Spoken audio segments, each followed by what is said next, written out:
TY BCom semester 5 business economics के ये important questions हैं जो हमने डिटेल में डिस्कस किया मॉड्यूल वाइज के हिसाब से, मॉड्यूल 1, मॉड्यूल 2, मॉड्यूल 4 का। ठीक है, और ये जो एनालिसिस मैंने किया है, ये एनालिसिस अब ये शॉर्ट नोट्स का भी देख लीजिए। ये एनालिसिस जो मैंने किया है और जो अच्छे से मैंने समझा, अगर आप समझ गए तो आप इकोनॉमिक्स में बहुत अच्छे मार्क्स स्कोर करोगे, 100 मार्क का पेपर पूरा अच्छे से अटेम्प्ट करके आओगे। ठीक है, TY BCom semester 5 business economics important questions of university of Mumbai regular college 2024 का जो एग्जामिनेशन होने वाला है, उसके लिए आपके पास सिर्फ 1 से 2 वीक बचे हैं। तो कैसे आपको प्रिपरेशन करना है, इकोनॉमिक सब्जेक्ट्स के मोस्ट इंपॉर्टेंट क्वेश्चंस यहाँ पे मैंने मॉड्यूल वाइज के हिसाब से निकाला है। डिटेल में हम डिस्कस करेंगे सारे मॉड्यूल्स के इंपॉर्टेंट क्वेश्चंस। साथ में मैं आपको पेपर पैटर्न भी जो है एक्सप्लेन कर दूंगा और प्रीवियस ईयर के जो क्वेश्चंस पेपर है वो भी मैं आपको प्रोवाइड कर दूंगा PDF के फॉर्म में, जिससे आपके स्टडी में काफ़ी हेल्प हो। साथ में हम पेपर सॉल्यूशन भी प्रोवाइड करेंगे, एटलीस्ट 2 पेपर सॉल्यूशन आपको मिल जाएगा, जिससे आइडिया लग जाएगा कि कैसे आपको आंसर्स लिखना है और कितने लेंथ में बेसिकली लिखना है। ठीक है, और मैं कॉलेज में एज अ असिस्टेंट प्रोफेसर पढ़ाता हूँ, बिजनेस इकोनॉमिक्स ही पढ़ाता हूँ, तो कुछ बच्चों के जो पेपर्स जिन्होंने अच्छा लिखा होगा वो पेपर्स का भी जो है मैं अटैच कर दूंगा, तो आप वो भी चेक कर लीजिएगा, उसका भी PDF मैं अपडेट कर दूंगा। ठीक है, हमारे ऐप पे मैं वीडियो के नीचे डिस्क्रिप्शन में लिंक ऐड कर दूंगा, तो उस लिंक से आप जाके सारी चीज़ें जो है चेकआउट कर सकते हैं। इसके पहले हमने कॉमर्स का मार्केटिंग रिसर्च का इंपॉर्टेंस वीडियो अपलोड किया, कॉस्ट अकाउंटिंग के मोस्टली सारे लेक्चर्स अपडेट कर दिए हैं यूट्यूब हमारे प्लेलिस्ट सेमेस्टर 5 में, जाके चेक कर लीजिएगा और अभी से आप प्रिपरेशन स्टार्ट कीजिएगा। ठीक है, कैसे स्टडी करना है वो भी हम लोग थोड़ा सा डिटेल में डिस्कस करेंगे। तो ओवरऑल ये जो वीडियो है उसमें आप important questions, paper pattern, solution, सारी चीज़ें हम डिटेल में कवर करेंगे। ठीक है, अब सबसे पहले हम डिस्कस करते हैं इंपॉर्टेंट क्वेश्चंस। तो इंपॉर्टेंट क्वेश्चन डिस्कस करने से पहले हम पेपर पैटर्न देख लेते हैं, जिससे हमको इजीली आइडिया लग जाए किस तरीके का क्वेश्चन पूछता है। देखिए, ये एक क्वेश्चन पेपर है जो TY BCom सेमेस्टर 5 मार्च 2023 का पेपर है। ठीक है, ये पेपर्स क्वेश्चन पेपर फर्स्ट जो क्वेश्चन नंबर 1 है वो ऑब्जेक्टिव्स है, जिसमें 20 मार्क कवर करता है। ठीक है, फर्स्ट जो क्वेश्चन नंबर 1 है वो 20 मार्क्स कवर करता है, जिसमें ट्रू फॉल्स और MCQs क्वेश्चंस होते हैं। क्वेश्चन नंबर 2 जो है वो यूनिट 1 से पूछता है। कहाँ से पूछता है? यूनिट 1। अगर आप देखोगे तो ये मॉड्यूल 1 से पूछता है। तो मॉड्यूल 1 में से अगर आप देखोगे तो यहाँ पे ABC, जैसा मैंने कॉमर्स का और मार्केटिंग रिसर्च का बताया था, वैसे इकोनॉमिक्स पे भी सेम अप्लाई होता है। अगर आप इकोनॉमिक्स में देखेंगे, इसको मैं थोड़ा जूम करता हूँ, देखिए यहाँ पे A है, ये B है और C है। नाउ अब अगर आप पेपर देखेंगे तो आपको एनी टू अटेम्प्ट करना है। तो एनी टू अटेम्प्ट करना है तो फॉर एग्जांपल अगर आप A करते हो और B कर लेते हो तो C वाला अटेम्प्ट करने की ज़रूरत ही नहीं है। उसी तरीके से अगर आप एग्जाम्पल के तौर पे C आपके लिए ईजी लग रहा है तो आप क्या कीजिए, ये C वाला अटेम्प्ट कर लीजिए और B वाला अटेम्प्ट कर लीजिए और पहला वाला ऑप्शन में डाल दीजिए। आपके चॉइस के ऊपर है, अब आपके चॉइस के हिसाब से आप जो क्वेश्चन अटेम्प्ट करना चाहते हैं कर सकते हैं। बट ये मेक श्योर कीजिएगा, जैसे फॉर एग्जांपल आपने अगर डिसाइड किया कि मैं B वाला अटेम्प्ट करूंगा और C वाला अटेम्प्ट करूंगा, तो आप A वाला पार्ट, जो A में 2 चैप्टर्स आते हैं, उसको आप पूरी तरीके से छोड़ सकते हैं।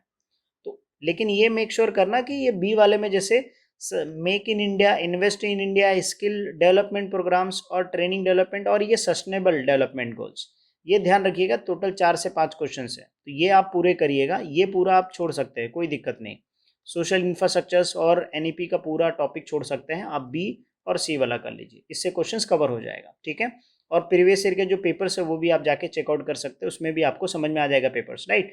अब ये मॉड्यूल 1 के हिसाब से कौन से इंपॉर्टेंट क्वेश्चंस होंगे, देखिए ये जो फर्स्ट A से मैंने लिया है सोशल इंफ्रास्ट्रक्चर्स का, ठीक है, ये A वाले पार्ट से लिया है, ये B वाले पार्ट से लिया है सोशल डेवलपमेंट, और ये C वाले पार्ट से लिया है, ये भी C से लिया है, ये वाला कौन सा कहाँ से लिया मैंने, ये B वाले से लिया है। तो ये मिक्स लिया है, आपको जो चॉइस आपके हिसाब से जो है, जो आपको ठीक लगता है उसके हिसाब से आप कर सकते हैं। ठीक है, ये वाला भी A से लिया है, गेस, हाँ ये वाला भी A से लिया है। तो A जो है social infrastructures related to health है, रिलेटेड टू एजुकेशन है, और इसका जो है इंपॉर्टेंस है बेसिकली। ठीक है, ये सोशल इंफ्रास्ट्रक्चर्स का इंपॉर्टेंस है। तो ये A वाले 3 क्वेश्चन में से एक क्वेश्चन कवर हो गया आपका, शॉर्ट नोट्स में या लॉन्ग आंसर में कवर हो गया। सस्टेनेबल डेवलपमेंट क्वेश्चन ये मस्ट क्वेश्चन है, इसको आप ऑप्शन में नहीं डाल सकते हो। ठीक है, ये ध्यान रहे आपको। ठीक है, आप इसको सोशल डेवलपमेंट वाले क्वेश्चन को ऑप्शन में नहीं डाल सकते। FDI का भी आप ऑप्शन में डाल, देखिए FDI जो है फॉरेन डायरेक्ट इन्वेस्टमेंट होता है, इसी चीज़ को हम लोग MNCs करके क्वेश्चन पूछता है, मल्टीनेशनल कॉरपोरेशंस। तो ये एमएनसीज का क्वेश्चन पूछे, एफडीआई का पूछे, तो उसका एडवांटेज और बेनिफिट सब सेम ही चीज़ है। एडवांटेज और बेनिफिट्स दोनों सेम चीज़ है, दोनों का सेम आंसर लिख सकते हैं। बेनिफिट्स क्या है? जॉब इंप्लॉयमेंट मिलेगा, जॉब क्रिएशन होगा, एडवांटेज में भी जॉब क्रिएशन होगा। इकोनॉमिक्स डेवलपमेंट एडवांटेज में भी है, बेनिफिट्स में भी इकोनॉमिक्स हमारा एडवांटेज, हमारे कंट्री का प्रोडक्शन बढ़ेगा, मतलब जीडी आउटपुट जो है वो बढ़ेगा, तो एडवांटेज में भी आउटपुट बढ़ेगा। हमारे कंट्री का फॉरेन अर्निंग होगा, एफडीआई में भी वही है एडवांटेज। मतलब दोनों का आंसर ऑलमोस्ट सेम है, सिर्फ अलग तरीके से पूछा है। ठीक है, तो ये मॉड्यूल 1 के क्वेश्चंस हो गए। अब उसी तरीके से अगर मैं मॉड्यूल 2 का देखूं, तो मॉड्यूल 2 में देखिए ए और बी और सी है, तो मैं हमेशा ऑप्शन सी वाले को कैंसिल करता हूं, मैं ए और बी वाला ही करता हूं। देखो, एग्रीकल्चर प्राइस पॉलिसी और एग्रीकल्चर फिनांस, ये दोनों में से कोई क्वेश्चन पूछेगा। एग्रीकल्चरल पॉलिसी 2000, ये वाला उसका फीचर्स है और इम्प्लीकेशन है, ये दोनों में से कोई एक पूछता है। ये ऑब्जेक्टिव्स भी है, तो जो फीचर्स में आप पढ़ोगे उसी को ऑब्जेक्टिव्स में जो है आप ऐड कर सकते हो। जैसे एग्जांपल के तौर पे ऑब्जेक्टिव्स में है अर्निंग इंक्रीज करना, मिनिमम सपोर्ट प्राइस करना, इंश्योरेंस, और बेसिकली हम कैसे फार्मर्स को बेनिफिट पहुंचा सकते हैं, क्वालिटी सीड्स प्रोवाइड करना। तो जो फीचर्स के कुछ पॉइंट है वो ऑब्जेक्टिव्स में मैच करते हैं, तो सेम लिख सकते हो। ठीक है, मैंने मेरे नोट्स में और वीडियो लेक्चर्स यूट्यूब पे भी है, ऐप पे भी है, जाके चेक कर लो, उसमें आपको समझ में आ जाएगा। राइट, ठीक है। अब इसके बेस पे इंपॉर्टेंट क्वेश्चंस कौन सा है, पहले हम लोग ये पेपर देख लेते हैं। पेपर में देखो क्या पूछा है, ये क्वेश्चन नंबर 3 है। क्वेश्चन नंबर 3 कहाँ से पूछेगा? मॉड्यूल 2 से पूछ रहे हैं। अब देखो, पहला वाला हमने फीचर कर लिया, नेशनल एग्रीकल्चर पॉलिसी 2000, ये क्वेश्चन कवर हो गया। दूसरा हमने बी किया था, different financial institutions agriculture credit in India, हो गया, कवर हो गया। ठीक है, तो बेसिकली ए और बी ये दोनों कवर हो गया।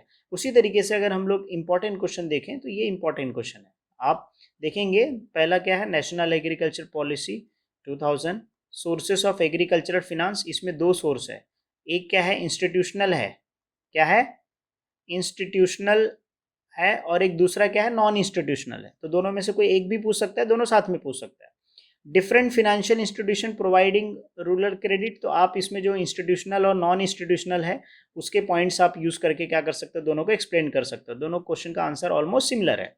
ठीक है, examine the agriculture price policy. Price policy India में 3 टाइप का, पहला जो है वो एप्रोप्रिएट प्राइसिंग का है, फिर उसके बाद जो है इसमें एडमिनिस्ट्रेटिव प्राइस है, फिर उसके बाद एजेंसी प्राइसिंग है, और उसमें सब मिनिमम सपोर्ट प्राइस है, एमएसपी है, स्टेचुटरी प्राइस है, प्रोक्योरमेंट प्राइस है, इशू प्राइस है ना। इसके ऊपर डिटेल लेक्चर आपको मेरे यूट्यूब चैनल पे मिल जाएगा, आप सर्च कीजिएगा। ठीक है, और फिर एग्रीकल्चर प्राइस पॉलिसी को स्टेबलाइज करने, ऑलमोस्ट अगर आप देखोगे तो सेम ही है क्वेश्चन। ठीक है, कुछ पॉइंट सिमिलर है। Next, implication of national agriculture policy 2000, यहाँ पे मैंने फीचर बोला था, यहाँ पे इम्प्लीकेशन बोल दिया। ठीक है, तो अब ये अगर आप 6 क्वेश्चन करोगे तो आपके ए और बी 2 क्वेश्चन, मतलब 15 मार्क का क्वेश्चन आराम से क्या करोगे, आपका कवर हो जाएगा 15 मार्क का क्वेश्चन। ठीक है, तो आपको डरने की कोई जरूरत नहीं है। इसलिए आप अगर पेपर में देखोगे, आप हर साल का पेपर एनालाइज कर लो, सेम आएगा। राइट, तो ये मॉड्यूल 2 के इंपॉर्टेंट क्वेश्चन थे। ठीक है, उसी तरीके से मॉड्यूल 3 का इंपॉर्टेंट क्वेश्चन देखो, ए बी सी। नाउ मैं बोलता हूँ ये बी वाला सबसे पहले करना, क्योंकि इसमें पॉल्यूशन का टाइप्स है, water pollution, air pollution, noise pollution, toxins pollution, उसके टाइप्स जो है वो दिया गया है। इफेक्ट्स का, पॉल्यूशन का इफेक्ट क्या होता है, ग्लोबल वार्मिंग होता है, हेल्थ पे इशू आता है ना। ये जो हमारा जो एरिया है वो इन्वायरमेंट इफेक्ट होता है, बायोडाइवर्सिटी के ऊपर इफेक्ट होता है, जो डिग्रेडेशन होता है, फॉरेस्ट डिग्रेडेशन, फॉरेस्ट को हम लोग खत्म करके उधर फैक्ट्री सेटअप कर रहे हैं, तो ये सारे इफेक्ट्स है, ह्यूमन हेल्थ पे इफेक्ट्स होता है। उसको कंट्रोल करने के लिए गवर्नमेंट ने क्या क्या मेजर्स किए, तो ये 3 क्वेश्चन में से एक क्वेश्चन कंपलसरी आता ही है। और ए वाला मैंने बोला इसमें कंपटीशन एक 2023 है, 2002 भी है। ठीक है, तो ऑलमोस्ट देखेंगे पॉइंट सेम ही है। ठीक है, फिर एमएसएमई है, that is micro small medium enterprises. तो अब देखेंगे इसमें क्वेश्चन, देखो ये मॉड्यूल 3 से है, समझ रहे हो कि नहीं समझ रहे? जो मैं एक्सप्लेन कर रहा हूँ उसको प्रूफ के साथ एक्सप्लेन कर रहा हूँ। आपको बहुत सारे इंपॉर्टेंट क्वेश्चंस के वीडियो आपको यूट्यूब पे मिल जाएंगे, बहुत सारे लोगों ने अपलोड किया, बट एज अ प्रोफेसर मैं खुद इकोनॉमिक्स पढ़ाता हूँ, तो मैं आपको पूरा डिटेल में समझा रहा हूँ कि पेपर किस तरीके से, एग्जामिनर जो पेपर, जो प्रोफेसर रहेगा, जो पेपर्स बनाएंगे वो किस बेस पे बनाएंगे पेपर, इसी को फॉलो करेंगे। ठीक है, questions can be asked in different way, but अगर आप वो 2 चैप्टर्स करोगे, क्वेश्चन कैसे भी पूछने दो, आप क्वेश्चन में अच्छे मार्क्स लाइक स्कोर करोगे, पूरा पेपर अटेम्प्ट करोगे, है ना। पूरा पढ़ने की जरूरत नहीं है। ठीक है, फिर ए और बी देखो, ए वाला एमएसएमई का पूछ लिया है। ठीक है, दूसरा service sector reforms in introduce, इसमें नहीं पूछा है। Okay, they had not ask, तो ये ए वाला क्वेश्चन पूछा है। लेकिन अगर आप 2024 का अगर मैं ये पेपर देखूँ, ये पेपर सॉल्यूशन है, ठीक है, क्वेश्चन नंबर 4 है ना, question number 4, question number 4, question number 4, हाँ देखो, डिसइन्वेस्टमेंट पॉलिसी, ये ए वाले से है।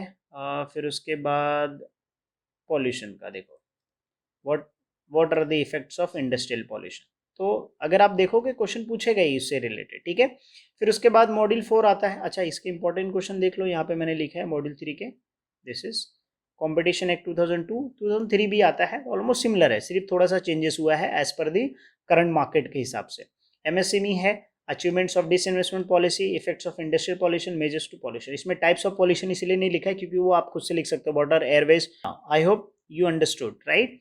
फिर उसके बाद मॉड्यूल, यहाँ पे मुझे लिखना था मॉड्यूल 4, ओके, ये मॉड्यूल 4 कर दीजिएगा, ठीक है ना। अगर आप इसमें मॉड्यूल 4 में देखेंगे तो मॉड्यूल 4 में वेरियस मनी मार्केट, मतलब इंस्ट्रूमेंट, मनी मार्केट का जो इंस्ट्रूमेंट है और स्ट्रक्चर है, ये दोनों का आंसर हम सेम लिख सकते हैं। उसका रीज़न मैं आपको बता रहा हूँ। देखिए, स्ट्रक्चर की अगर हम लोग बात करते हैं, ये स्ट्रक्चर, तो स्ट्रक्चर में दो होता है, एक ऑर्गेनाइज्ड होता है, एक क्या होता है, ऑर्गेनाइज, दूसरा अनऑर्गेनाइज। तो जो ऑर्गेनाइज्ड होता है उसमें बैंक्स आते हैं, उसमें आरबीआई आता है, गवर्नमेंट्स आते हैं, फिनेंशियल इंस्टीट्यूशंस आते हैं, राइट। तो आरबीआई इशू करता है ट्रेजरी बिल, वो क्या हो गया, इंस्ट्रूमेंट हो गया। Commercial bank certified deposits, commercial paper कौन इशू करता है, कॉमर्शियल बैंक और बैंक्स करते हैं, तो इंस्ट्रूमेंट हो गया। फिर आरबीआई आता है, तो आरबीआई में क्या आता है, रेपो रेट आ जाता है, और रिवर्स रेपो रेट आता है, रीपर्चेसमेंट ऑफ एग्रीमेंट करके आता है, रेपो रेट्स। तो जो इंस्ट्रूमेंट है वही स्ट्रक्चर है, बस आपको ध्यान से समझ के जो है लिखना है, ठीक है। तो आपके आंसर्स इजीली कवर हो जाएंगे, ये दोनों क्वेश्चन एक साथ कवर हो जाएगा, ठीक है। सो बहुत सारे स्टूडेंट को कंफ्यूजन होता है, क्या इस दोनों के आंसर हम सेम लिख सकते हैं। यस, आप दोनों के आंसर सेम लिख सकते हो, बट ये याद रखिएगा जब भी आप आंसर्स लिखोगे तो make sure organize and unorganize के बारे में थोड़ा सा डिटेल एक्सप्लेन कर देना। फिर आप ऑर्गेनाइज के जो पॉइंट्स है वो आप लिख सकते हैं। जैसे आप आरबीआई लिख रहे हो, तो आरबीआई जो है रिजर्व बैंक ऑफ इंडिया, उसके दो पॉइंट निकलते हैं। आरबीआई जो है ट्रेजरी बिल इशू करता है, लेकिन ट्रेजरी बिल किसके बेस पे, किसके बिहाफ पे इशू करता है, गवर्नमेंट के बिहाफ पे इशू करता है, ठीक है, ये ध्यान रखिएगा, गवर्नमेंट के बिहाफ पे इशू करता है। फिर आप इसमें जो है दूसरा पॉइंट लिख सकते हो, आरबीआई जो है रेपो रेट डिसाइड करता है। तो दो पॉइंट आपके क्लियर हो गए, इंस्ट्रूमेंट के भी और स्ट्रक्चर के भी। अगर आप लिख रहे हो एग्जाम्पल के तौर पे कॉमर्शियल बैंक, तो आपको ध्यान में आना चाहिए सर्टिफाइड डिपॉजिट्स, कॉमर्शियल डिपॉजिट्स, ठीक है, ये इशू होता है। फिर अगर आप एग्जाम्पल के तौर पे इसके अंदर जो है गवर्नमेंट दिख रहे, तो गवर्नमेंट भी क्या करता है, ट्रेजरी बिल इशू करता है, शॉर्ट टर्म फंड, मतलब आरबीआई इशू करता है बट गवर्नमेंट के बिहाफ पे, क्योंकि शॉर्ट टर्म फंड चाहिए रहता है। म्यूचुअल फंड का, मनी मार्केट म्यूचुअल फंड जो शॉर्ट टर्म इंडिविजुअल इन्वेस्टर्स के लिए है, तो ये इंस्ट्रूमेंट में भी लिख सकते हो और किसमें, मनी मार्केट का जो स्ट्रक्चर है, दोनों में आंसर्स लिख सकते हो। उम्मीद करता हूँ यहाँ तक समझ में आ रहेगा, ठीक है। मैं पूरा इकोनॉमिक्स का सिलेबस 6 लेक्चर्स में कंप्लीट कर सकता हूँ अगर 2 घंटे का बराबर लेक्चर्स मिला तो, मतलब 12 to 15 आवर्स में पूरा इकोनॉमिक्स में सिलेबस कट टू कट पूरा एक्सप्लेन कर सकता हूँ, ठीक है। कॉलेज में पढ़ाता हूँ, एक्सपीरियंस भी काफ़ी सालों से इसके लिए। Now reforms introduce in Indian money market, ये एक्चुअली नया क्वेश्चन है, ठीक है। फिर उसके बाद various capital market reforms introduce हुए, देखो ये रिफॉर्म्स कैपिटल मार्केट का है और एक इसका रिफॉर्म है मनी मार्केट का है। दोनों रिफॉर्म में से एक रिफॉर्म पूछेगा। कैपिटल मार्केट का, मनी मार्केट का स्ट्रक्चर है, कैपिटल मार्केट का स्ट्रक्चर है। कैपिटल मार्केट का स्ट्रक्चर 4 है। पहला कौन सा है, मार्केट गवर्नमेंट सिक्योरिटीज, फिर इंडस्ट्रियल सिक्योरिटीज मार्केट है जिसमें मनी अपना प्राइमरी मार्केट, सेकेंडरी मार्केट आता है। फिर उसके बाद जो है फिनेंशियल डेवलपमेंट इंस्टीट्यूशंस है, इंटरमीडियरीज इंस्टीट्यूशंस है। ये 4 पॉइंट है, भर के लिखो आराम से, ठीक है। नोट्स मिल जाएगा आपको मेरे जो है वेबसाइट पे, ठीक है, link mention in the description. फिर उसके बाद रोल ऑफ सेबी, सेबी का सबसे पहला रोल क्या है, इन्वेस्टर्स को प्रोटेक्ट करना। दूसरा, पैन कार्ड मैंडेटरी कर दिया है। तीसरा, डीमेटेराइजेशन हो गया जिसमें जो है इजीली सेटलमेंट ट्रांजेक्शन्स फास्ट हो, है ना, सेटलमेंट पीरियड। ऐसे बहुत सारे जो इसके अंदर जो है सारे कंपनीज को डिस्क्लोजर करने के लिए बोलता है, सारे फिनेंशियल टर्म्स, फिनेंशियल डॉक्यूमेंट्स, ताकि इन्वेस्टर्स को एनालाइज कर सके कि उसको इन्वेस्टमेंट करना है नहीं करना है। तो ये क्वेश्चन है सेबी के। फिर उसके बाद IRDA है, इंश्योरेंस रेगुलेटरी डेवलपमेंट अथॉरिटी, ठीक है, जो इंश्योरेंस को पूरा रेगुलेट करता है। पहले मोनोपोली था, अभी आज के वक्त में सब जो है लाइसेंस लेके कर रहे हैं, ठीक है, अलग अलग बैंक और फिनेंशियल इंस्टीट्यूशंस। इसी तरीके से आप ICICI, HDFC, बाकी सारे बैंक देखेंगे पॉलिसी बेच रहे हैं इंश्योरेंस के। Why, because RDA has given the permissions, okay.